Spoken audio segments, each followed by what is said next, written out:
Good morning. Hello, hello. It's another day here with the Fridays with Flo, and today we're going to be talking about the top 5 renovations that actually increase home value. This is a very important conversation to have, especially since the last several episodes have been about selling your home for top dollar, hidden things that sellers may not know about. And so today I have a very special guest speaker, a really great colleague and partner of mine, Walter Snowden, who is a certified appraiser, has been in the industry for a long time, actually has already completed 3 or 4 appraisals already this morning, and it's not even noon yet, So he's a hustler. And so I'm excited to welcome Walter to share in your experience and your expertise some of the things that really move the needle. We know that home buyers are really picky, but we always say that a home is only worth as much as someone's willing to pay for it. So I'm excited to dive in. Welcome, Walter. How long have you been in the business and your experience? And then we'll just dive into all the questions. I have been a certified residential appraiser since 2003. Before that, I was actually a trainee in 2001. I've been actively involved. I've been an investor. So I've kind of done the whole gamut of the old real estate process. Prior to that, I got my bachelor's degree from NC State. So I'm a Wolfpack grad. Same here, same here. I love it. Go Wolfpack Nation. Thanks for your introduction, Walter. So I kind of want to just dive in, right? So what renovations consistently add the most value from an appraisal standpoint? So not just opinion, but what do you actually see in reports? Well, if I'm going to be honest, the things that people do that often, like that help them sell a house and kind of increase value are the traditional kitchen, bathrooms, flooring, and so forth. Those are wild things that probably get people into the dwelling to actually purchase it, people buying it. So, but that's typically the novice buyer. The actual seasoned buyer looks at things like when were the windows replaced? When was the HVAC being replaced? Or when is the roof, and the things that are actually high dollar replacements. But actually, at the end of the day, most people don't understand they also carry a lot in terms of making sure that the house lives at a certain functioning level. We look at things from a value standpoint as if you have a house that's 30 years old, well, what improvements have been done to it? And the more things that you've done, like replacing the HVAC, the windows, making sure that the flooring is level, those things, maybe the effective age of that house may be 10 years old versus the 30 years, and you capture the value of that data based on, or the value in that market based on the improvements living like a much newer dwelling. So I would say, once again, if you're actually looking at what actually carries the most value, it's generally the high dollar items like your roof, your windows, your HVAC systems, your electrical system, plumbing, and so forth. And a lot of times when you're doing improvements, such as kitchens and bathrooms, you're actually taking care of the plumbing piece. Mm-hmm. Yeah, absolutely. Yeah, that's a really great point to make. And honestly, Walter, it sounds like the things that really matter the most in a home, right? Not just the paint, what kind, is it a marble countertop, but rather like the functions of the home, energy efficiency with the windows, those types of things. So that's a really good way to summarize it. The next question that we have is what upgrades do homeowners think adds value, but they really don't? A lot of times it's the stuff on the outside. A lot of times we watch these shows, Fix This House, or all the little stuff that's on the home improvement channel. And they'll say things like, well, we put this stone patio in and it costs $13,000 and it increased the value by $50,000. That's absolute nonsense. Because the truth of the matter is, as an appraiser, we look at things based on the disinterested buyer. So if you've got somebody who loves the outdoor and they'll spend that kind of money because they'll spend time with it, they're going to spend a whole lot more than someone says it's nice, but I don't really like to be outside. And the truth of the matter is that that value is somewhere in the middle. It's not the high-end person who's going to overspend for it. And it's not necessarily the person who's disinterested will give nothing for it. It's somewhere in the middle. And that's the reason why it's hard to look at stuff like your exterior amenities and then think that you're going to maximize that value. It comes with the caveat, though. It also depends on what neighborhood you're in. If you're in a $2 million neighborhood, well, that's actually part of the package. You can't have the standard run-of-the-mill improvements in a $2 million neighborhood the same way as if you're, like I said, in a $100,000 neighborhood. So where you are also matters in how that is perceived.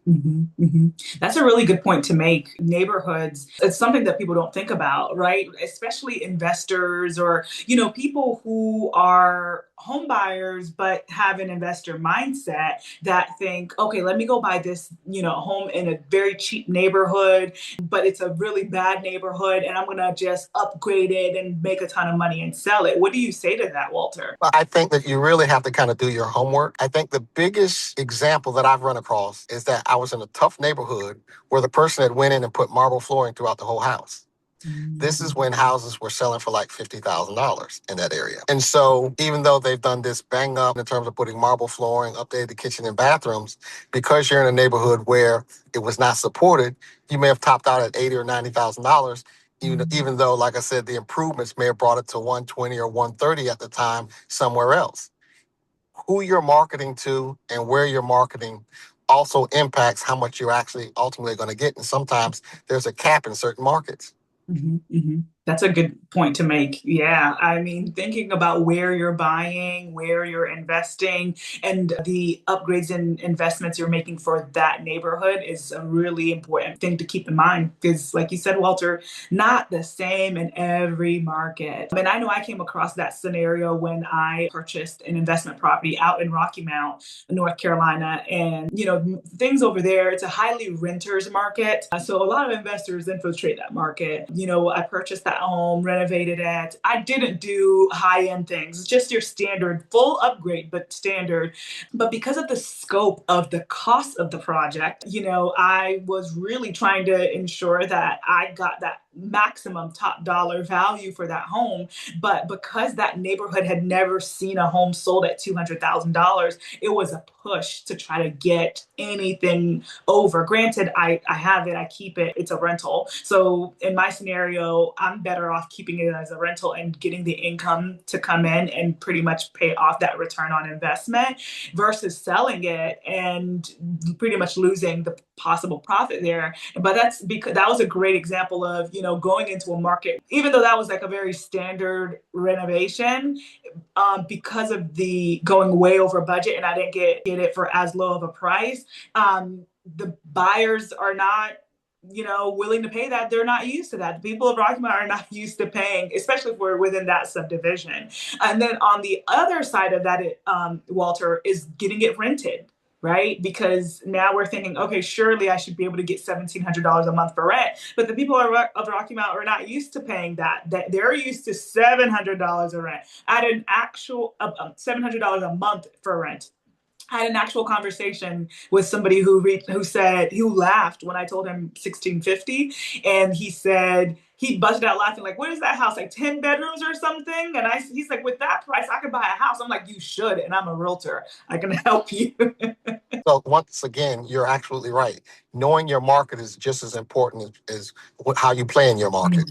And oftentimes when you go into smaller towns or areas where the economies aren't as bustling as the triangle, like I said, there is what I consider a tax in terms of understanding that you can't actually put the same things that you would put in, or you can, but you have to make sure that you have the builders community of that area. Otherwise, you're being overcharged. Like if you brought a builder from the Triangle and went down to Rocky Mount and paid them Triangle prices, then you're upside down in that value simply because, once again, they're not going to pay for the same things that you would get paid for here in the Triangle because the income levels are different.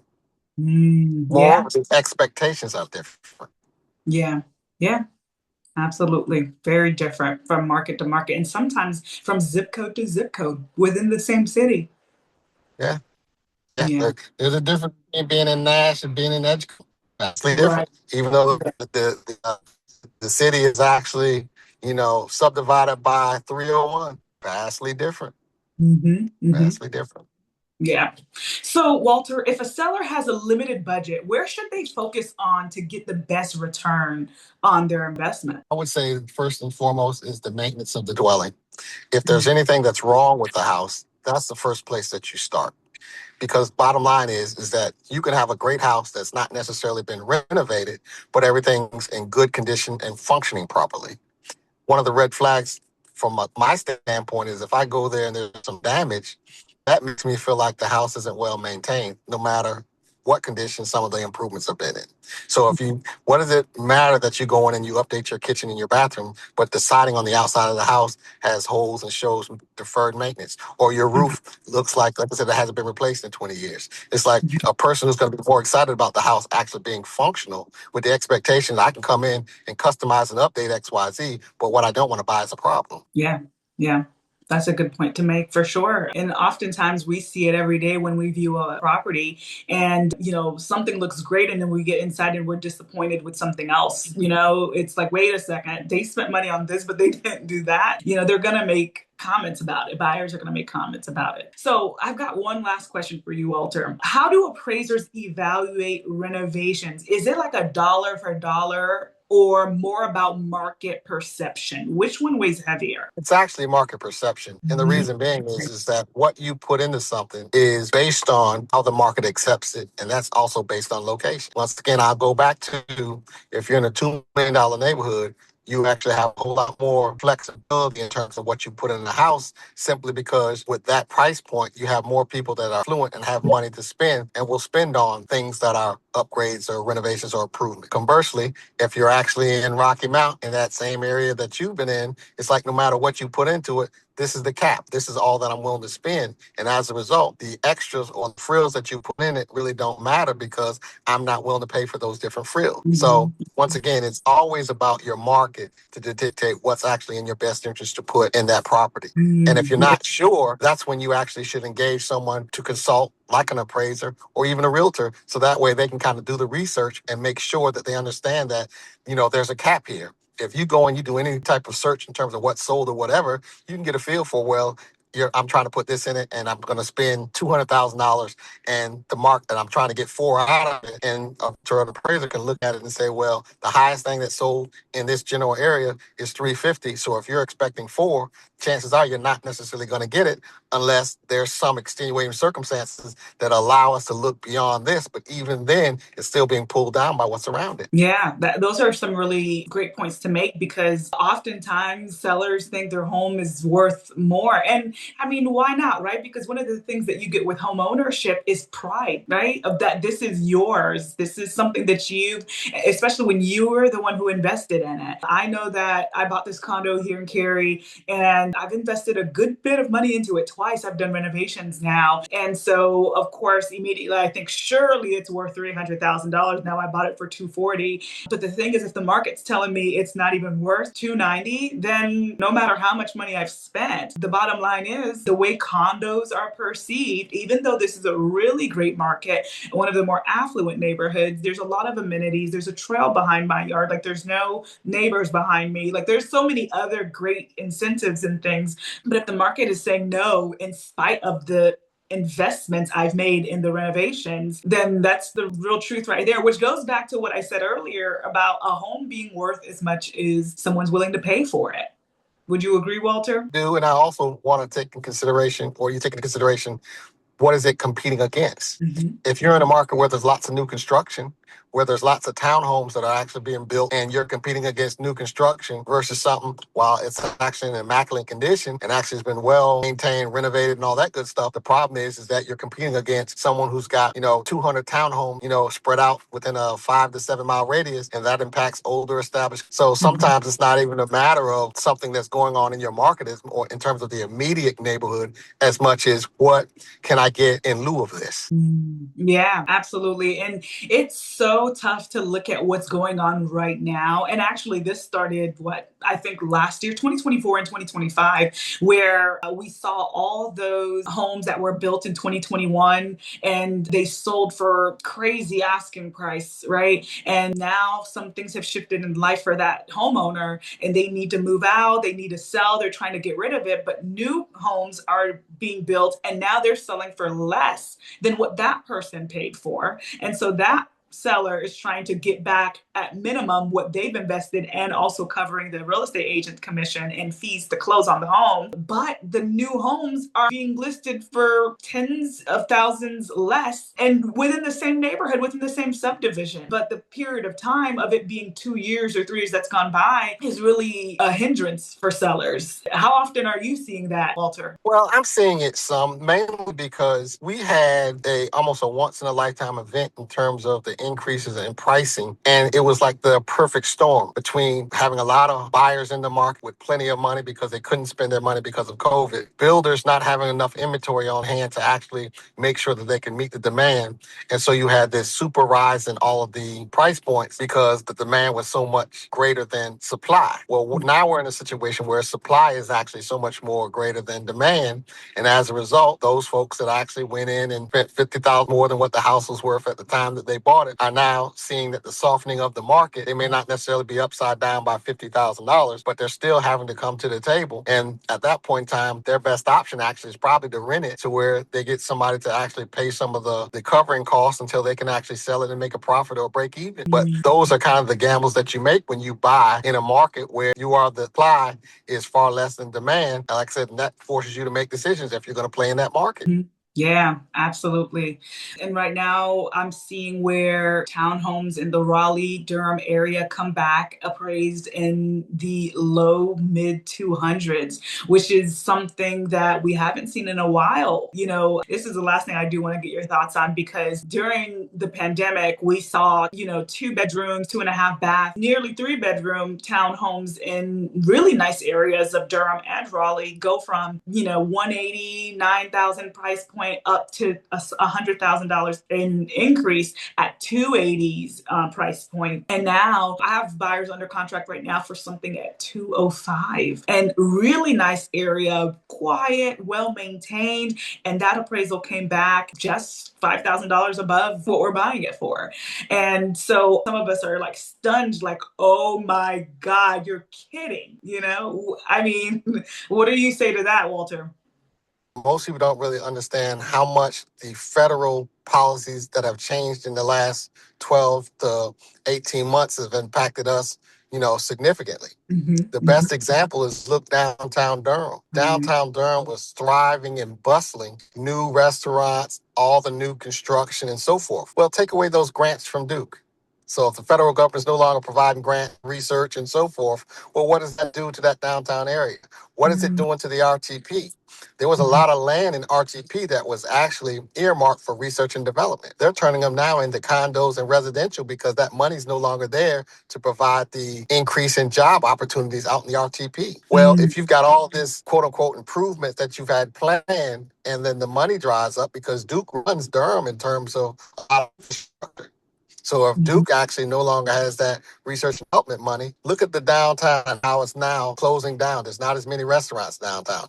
All of those vacant apartments and condos and stuff that's downtown, they're going to have to come off the market somewhere. They're going to have to come off the books for the bank somewhere. And that's what you're seeing. So if you've got any lag in any part of the economy in terms of housing, it's going to impact everywhere else because why would I live in Cary and spend $300,000 for a unit when I can go to downtown Durham and get one for $200,000? And so if that creates a migration to Durham, then Cary's going to have to come down on their price. That means Raleigh may have to come down on their price. So it's all secular, and that's what we're seeing. And it's really based on a lot of the changes in federal policies, not to mention the other aspects of it, which is tariffs and all the other things that's kind of impacted people power, and it all kind of secular in terms of how it's impacting the market overall. Right, absolutely. All the economic impacts, including the unemployment rate, the tariffs, the building costs, all those types of things are directly driving that down. So it makes complete sense. Awesome. All right.